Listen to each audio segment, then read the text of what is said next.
Bonjour à tous et à toutes, je suis très contente de vous retrouver dans cette nouvelle vidéo dans laquelle nous allons parler d'un appareil qui n'est pas tout à fait nouveau parce que ça fait plusieurs temps qu'il est sur le marché et que de nombreux diabétiques l'utilisent déjà.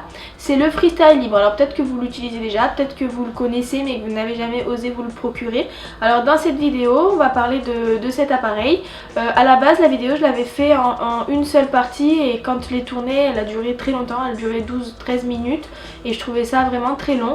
Du coup j'ai décidé de la faire en deux parties. Donc dans cette première partie de vidéo on va voir ce que c'est l'appareil, comment il marche, à quoi ça sert, comment on fait une glycémie tout simplement avec l'appareil et ensuite je vous présenterai les avantages et les inconvénients comme d'habitude que moi j'ai trouvé en l'utilisant au quotidien.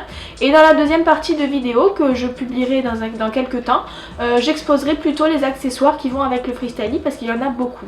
Donc dans cette première vidéo on va plutôt parler de l'appareil. Alors la première question qu'on peut se poser sur cet appareil c'est d'abord qu'est-ce que c'est. Donc en fait le Freestyle Libre c'est un capteur de glucose en continu, ce qu'on appelle un peu plus couramment la CGM.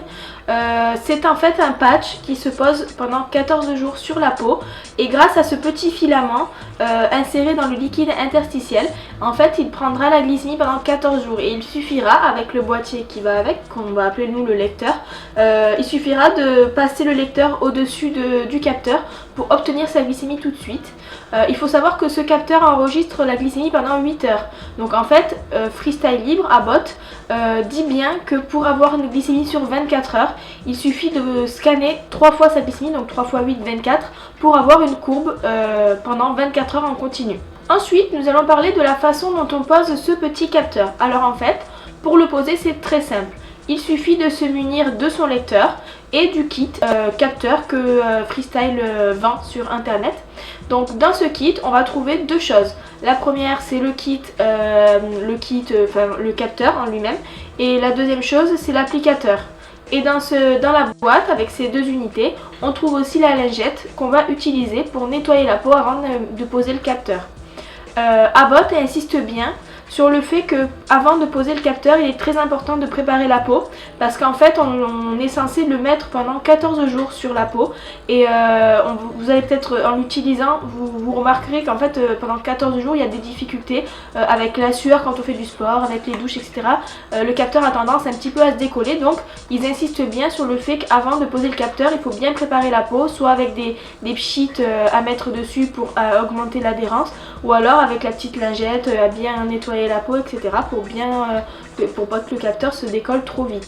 Une fois que la peau est bien nettoyée, on va ouvrir les deux unités. Donc la première c'est bien sûr le capteur et la deuxième l'applicateur et on va aligner les deux lignes les unes en face des autres pour que ces deux lignes soient, pour emboîter l'applicateur dans le capteur. Une fois que c'est emboîté, on va retourner et on voit bien que le capteur est bien inséré à l'intérieur et qu'il est prêt à être injecté.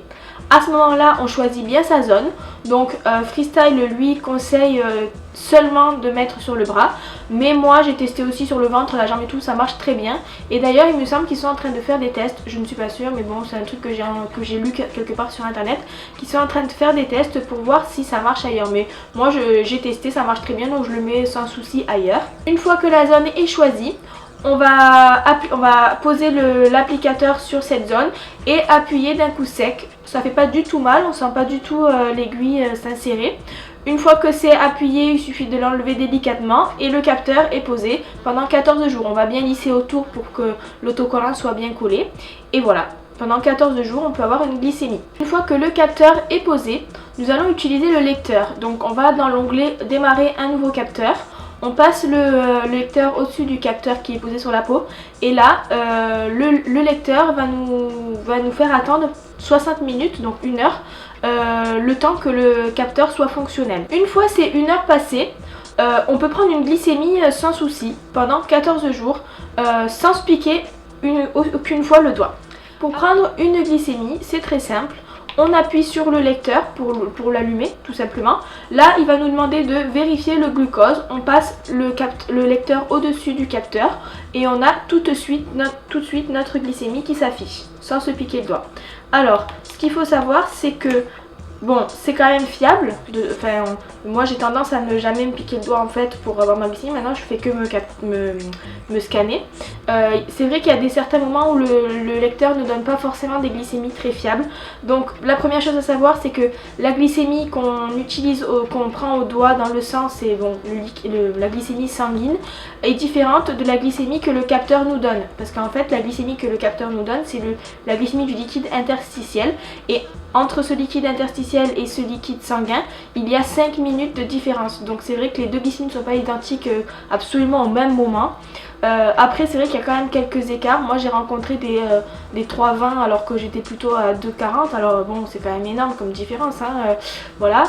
Donc du coup ça implique qu'il y ait une correction qui est faite sans forcément que la piqûre soit faite au doigt, tout ça. Donc quand il y a un doute, quand on a une glycémie très haute ou très basse et qu'on n'a pas forcément les sensations de ces glycémies très hautes ou très basses, le mieux c'est de se faire la glycémie au doigt et de regarder cette vraie glycémie pour corriger correctement. Il faut aussi savoir, c'est quelque chose qu'on peut se poser quand on n'a jamais utilisé le freestyle libre, c'est qu'en fait on peut prendre une glycémie à travers les vêtements sans forcément se déshabiller tout le bras pour accéder au capteur. En fait, quand on a une veste, par exemple une doudoune là pendant l'hiver, ou alors un pull tout simplement, il suffit de mettre le lecteur au-dessus du capteur et sans problème il prend la glycémie, pas besoin d'avoir vraiment un contact direct. Par-dessus un vêtement, ça marche très bien. D'ailleurs c'est un avantage que je mettrai tout à l'heure dans la catégorie avantage, parce qu'en fait du coup c'est très discret, hein, il suffit d'appuyer, on prend la glycémie, on sait tout de suite combien on n'a pas besoin de sortir tout son matériel. Il y a moins de gestes, c'est-à-dire qu'avant on mettait le pic, machin, la lancette, on se piquait le doigt, on faisait sortir le sang, on attendait tout ça. Là c'est plus rapide, moins de gestes et plus pratique. Une autre chose quand on prend sa glycémie qui est très importante, donc bon on a le chiffre qui s'affiche, ça d'accord, mais on a aussi une flèche de tendance qui s'affiche. Donc ça, Abbott insiste bien sur le fait que cette flèche de tendance est très importante et intéressante à exploiter. Donc en fait, quand on prend la glycémie, tout en haut à droite, on a une flèche qui s'affiche. Donc cette flèche, elle peut être de différentes façons. Je vais me mettre peut-être quelque part par ici les différentes flèches qu'on peut trouver et leur signification. En gros, on en a une qui monte carrément en l'air verticale, donc là ça monte la glycémie augmente rapidement. Qui monte diagonale, ça monte mais un peu moins vite, donc stable vers le... quand elle est horizontale, c'est stable. Et pareil, diagonale en bas et verticale en bas, ça descend doucement, ça descend très vite. Voilà, elle est très intéressante de façon générale parce qu'on sait à peu près comment ça évolue, si c'est en train de descendre, monter, tout ça, et on peut anticiper certaines hypo hyper. Et pendant le sport, elle est très intéressante aussi. D'ailleurs, le freestyle libre a un grand intérêt pour les sportifs. Les avantages et les inconvénients maintenant, donc c'est des avantages et des inconvénients que moi j'ai trouvé en l'utilisant au quotidien. Si vous l'utilisez aussi, vous pouvez en trouver d'autres. Si vous l'utilisez, n'hésitez pas à les mettre en commentaire pour que tout le monde puisse voir votre expérience et vos impressions du freestyle libre. Premier avantage, c'est discret, c'est-à-dire que quand même l'hiver avec la veste et tout, quand on se scanne, déjà c'est rapide. On appuie, on se scanne, on a la glycémie tout de suite, alors qu'avant il fallait se piquer le doigt, tout ça. Et en plus, on peut le faire à travers les vêtements, c'est-à-dire à travers les vestes, les doudounes et tout ça. Et en fait, donc c'est vachement plus simple, on n'a pas besoin de s'enlever la veste, hein, c'est plus pratique pour prendre sa glycémie. Et du coup, les gens le voient moins et c'est vachement plus discret. Enfin, le dernier avantage, c'est pendant le sport, ça permet d'anticiper les hypos et c'est vachement plus pratique pour prendre sa glycémie et savoir à peu près à combien on est pendant le sport, et ça permet de travailler sur sa glycémie pendant le sport sans être en hypo, ni trop en hyper. Concernant les inconvénients, alors moi personnellement l'utilisant au quotidien j'en ai pas forcément trouvé, parce que c'est vrai que par rapport à se piquer le doigt pour avoir sa glycémie, le freestyle libre est très pratique et très innovant, ça il n'y a aucun doute là-dessus. Il y a seulement un inconvénient que je pense que d'ailleurs d'autres personnes diabétiques pourraient trouver aussi à cet appareil, c'est qu'en fait il est quand même très cher. Donc en fait il faut savoir que c'est un appareil qui n'est pas remboursé par la sécurité sociale pour le moment. Donc en fait je vous mettrai le site ici pour le commander. L'appareil coûte 60 € tout seul. Un capteur coûte 60 €. Donc si vous voulez avoir votre glycémie en continu pendant un mois entier, le premier mois vous coûtera 180 € avec un lecteur et 2 capteurs, donc 3 x 60. Et enfin les mois suivants, si votre lecteur marche toujours évidemment, d'avoir une glycémie en continu vous coûtera 120 € par mois. Donc c'est quand même un budget. C'est vrai que ce serait vachement plus pratique et intéressant pour nous que ce soit remboursé par la sécurité sociale, surtout quand on voit les avantages qu'il propose, les avantages qu'il apporte à une personne diabétique, notamment sur les préventions d'hypo, d'hyper, etc. Et puis les analyses de courbes et tout ça. Après, C'est vrai que Abbott est en train de monter un dossier, d'ailleurs il a sûrement été envoyé, bon je ne sais pas exactement à quelle étape on est du processus de remboursement du freestyle libre, mais il travaille là-dessus pour l'instant, donc chaque année on entend dire qu'il va être remboursé progressivement, que l'année prochaine ça sera remboursé, tout ça. Normalement ça devrait être le cas en 2017, donc on verra bien, et puis je vous tiens au courant de toute façon sur la page Facebook sans souci. Voilà, j'espère que cette vidéo vous a été intéressante et vous a apporté quelques informations sur le freestyle libre. N'hésitez pas, si vous avez des questions, à me les mettre en commentaire, j'y répondrai sans souci. Chut. Voilà, j'espère que cette vidéo vous a apporté des informations intéressantes que peut-être vous ne saviez pas ou alors vous les saviez déjà. Enfin, n'hésitez pas, si vous avez d'autres questions, à les mettre en commentaire parce que j'ai peut-être pas tout dit sur le freestyle libre, il y a tellement de choses à dire là-dessus. Voilà, pour la prochaine vidéo, ce sera surtout sur les accessoires. Donc bon, il y en a beaucoup, hein, les stickers, les pochettes, les machins. Donc je mettrai tout ça dans une prochaine vidéo ou alors un article de blog.